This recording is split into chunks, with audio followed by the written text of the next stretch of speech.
One morning, Miffy was awakened by her mother, who whispered, "Miffy, get up.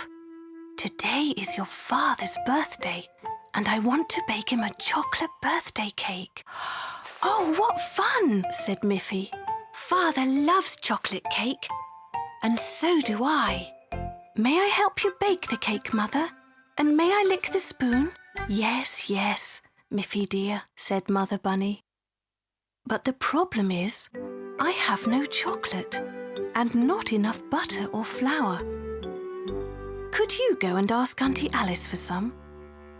"Oh, yes, Mother. Auntie Alice is always baking cakes, so she will surely have those things." Mother Bunny gave Miffy a basket and said, "Shall I write a list for you? I can remember them by myself. Chocolate, butter, and flour," said Miffy's mother. "Yes, flour," said Miffy. "I was just going to say flour." "All right, Miffy, off you go," said her mother. "But remember, no flour, no cake." Miffy took the basket and repeated to herself, "Chocolate, butter, flour. Chocolate, butter, flour." As she walked along, Miffy met Poppy Pig, who was also carrying a basket. "Hello, Miffy," said Poppy. "Where are you going?" "Chocolate, butter, flour," said Miffy. "You're trying to remember something you need," said Poppy. "Me too. I'm on my way to the shops. I must remember to buy some vanilla, cream and flour. I'm on my way to Auntie Alice's house to borrow some chocolate, cream and flour," said Miffy. "It's good that you can remember what you need," said Poppy. "Vanilla, cream, flour. Vanilla, cream, flour. Vanilla, cream." Then Miffy saw Barbara Bear. "Good morning, Miffy," said Barbara Bear. "I just came from the shop, and I bought some potatoes, milk and sugar." "That's interesting," said Miffy. "I'm just on my way to my Auntie Alice's house to borrow some vanilla, cream and sugar."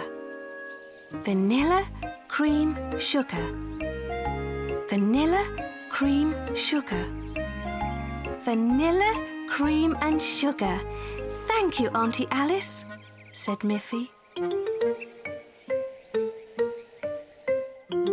"Here you are, Mother," said Miffy. "Here is the vanilla, cream and sugar. You see, I remembered everything." Miffy's mother smiled. "Are you sure you remembered everything? Where is the chocolate? Where is the butter? Where is the flour?" "Oh dear," said Miffy. "I'm sorry I got all mixed up. Now there will be no chocolate cake for my father's birthday." "Don't cry, Miffy dear," said her mother. "With the vanilla, cream and sugar, I can make some wonderful birthday ice cream." That evening, when they all sat down for the birthday dinner, Father Bunny said, "This vanilla ice cream is delicious. What a splendid idea." Mother gave Miffy a wink, and they all enjoyed the birthday ice cream.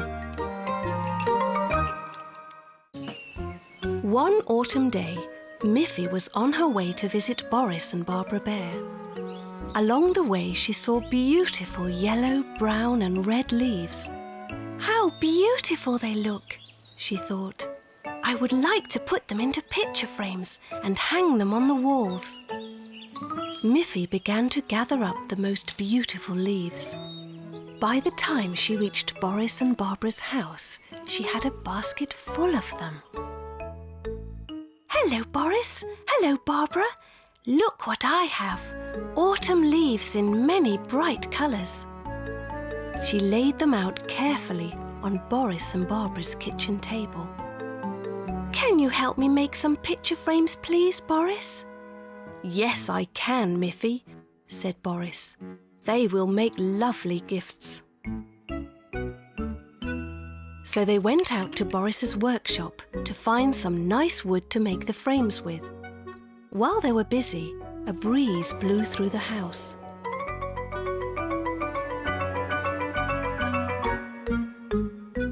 "Oh dear," said Miffy.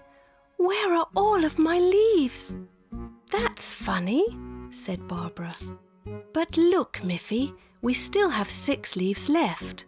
1, 2, 3, 4, 5, 6. "That will be plenty," said Barbara.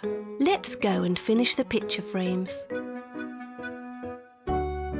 But as they went to finish the picture frames, a bird flew in and took away another leaf.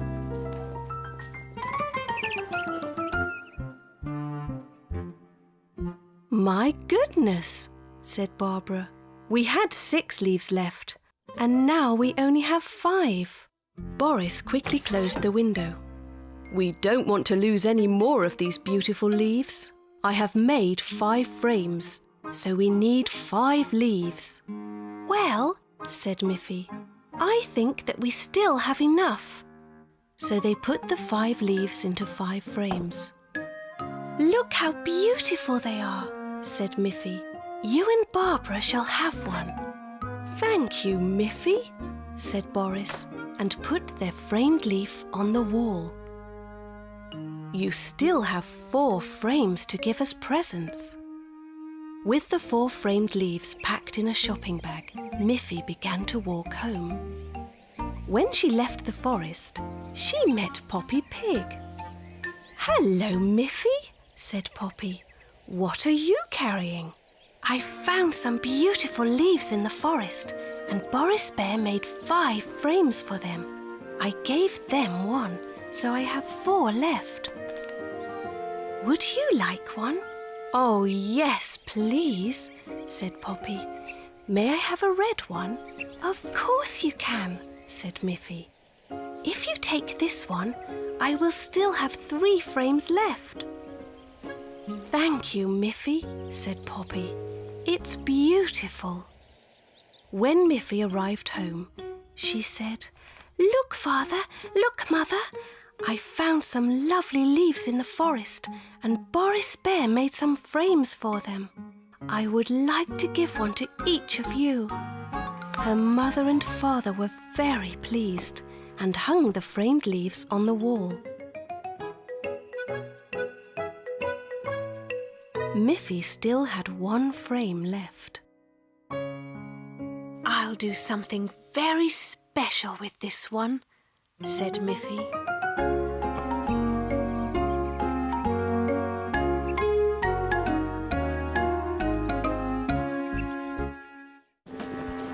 It was a very windy day at the beach.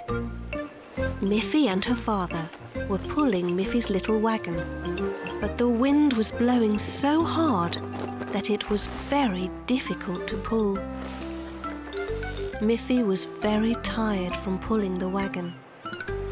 Miffy said, "Father, isn't this a good place for our tent?" "Yes," said Father Bunny. "But because the wind is blowing so hard, it will be difficult to put up the tent." They worked together, and soon the tent was up, and they put all of their things inside to protect them from the wind. "That was difficult," said Miffy. "But it's very cosy inside here." "Yes, Miffy," said Father Bunny. "I think we deserve a biscuit now. But we must eat them quickly before everything gets covered with sand." When the biscuits were finished, Miffy and her father went out to play with a ball, but the wind was too strong. "Oh no!" cried Miffy. "My ball will blow into the water." But Father Bunny was able to stop the ball just in time. "Throwing the ball is too difficult in this wind," he said. "But I have an idea. This wind is perfect for flying a kite." So Miffy went inside the tent and brought out her beautiful red kite. "OK, Miffy," said her father.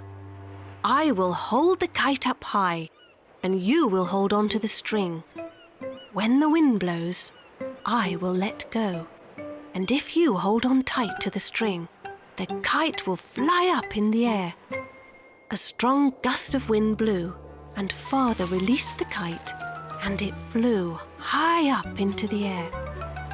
The red kite looked beautiful against the blue sky, but the wind was very strong, and the kite danced this way and that in the air. It was hard for little Miffy to hold on to the string. She was afraid that the wind would lift her off the ground and up into the air. "Hold on tight, Miffy," shouted her father.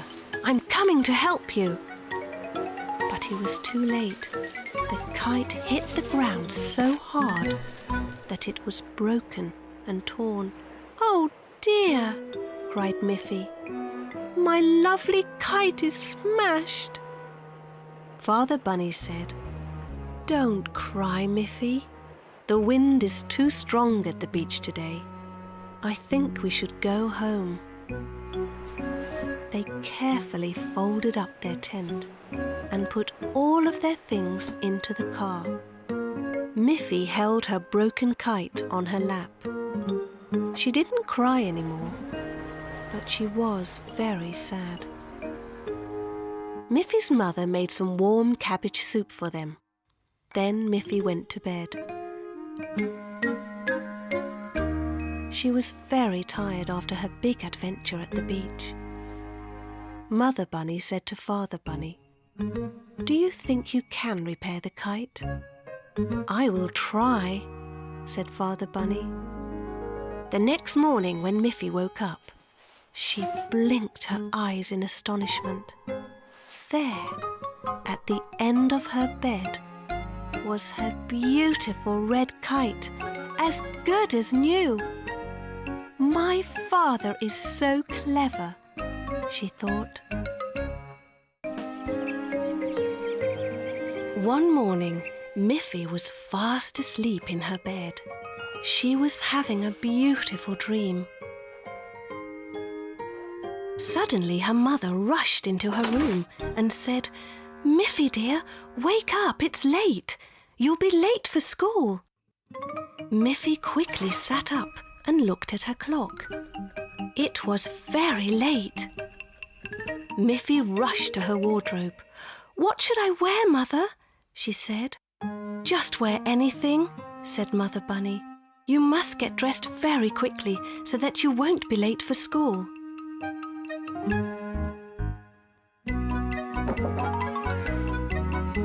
So Miffy chose her yellow dress. "Come and have your breakfast, Miffy," called her mother. "I have carrots and tomatoes all ready for you." But when Miffy came into the kitchen, her mother was surprised. "Miffy," she said, "you have a big spot on your dress." "Oh dear," said Miffy. "If I have to change my clothes, I'll be later than ever." "But you must," said her mother. "You should wear clean clothes to school. When you are rushing, everything goes wrong."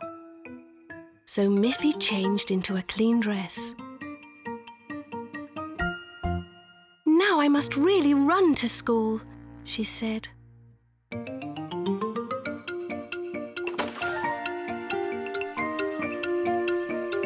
"Hold on, Miffy," called her mother.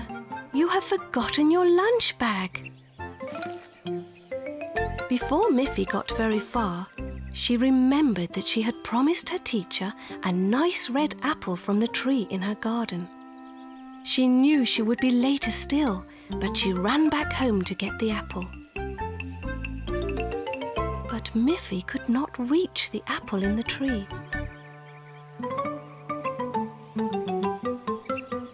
"Mother," she called, "could you please come and pick an apple from the tree for me? I promised to bring one to my teacher." "Oh dear, Miffy," said her mother, "you're getting later and later." But she picked the apple for Miffy, and off Miffy went again.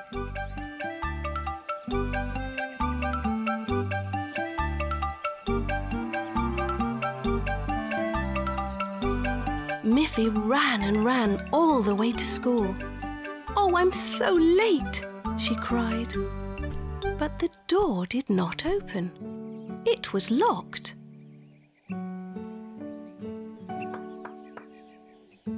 Miffy looked at the playground. It was empty, and there were no scooters parked there.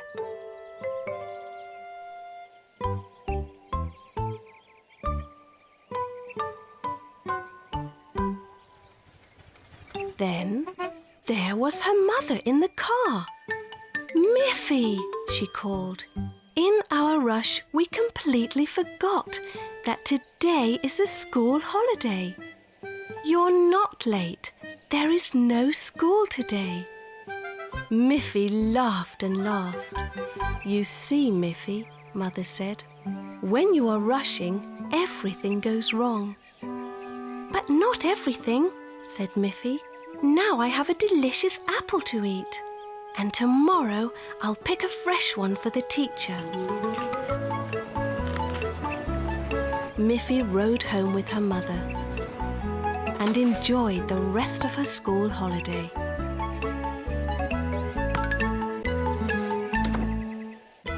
One morning, Boris and Barbara Bear were having fun watching Snuffy running and playing outside their house.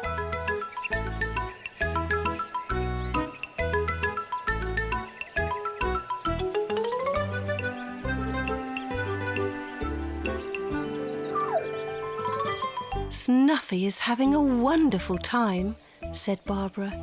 "She is such a lively little dog." Then Snuffy wagged her little tail and ran off, barking happily through the woods. On her way to Poppy Pig's house, she passed Melanie, who was riding her scooter to school. "Oh dear," said Melanie. "Snuffy can run so much faster than I can go on my scooter. She is such a speedy little dog." Snuffy ran round and round Melanie's scooter. Then she gave a happy little bark and ran off towards Poppy Pig's house. "Good morning, Snuffy," said Poppy. "You certainly are a happy little dog today."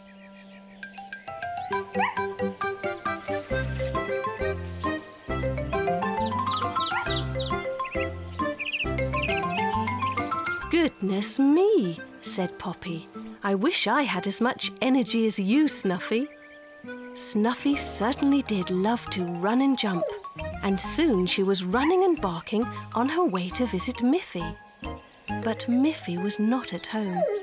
Snuffy ran all around Miffy's house, but she could not find her.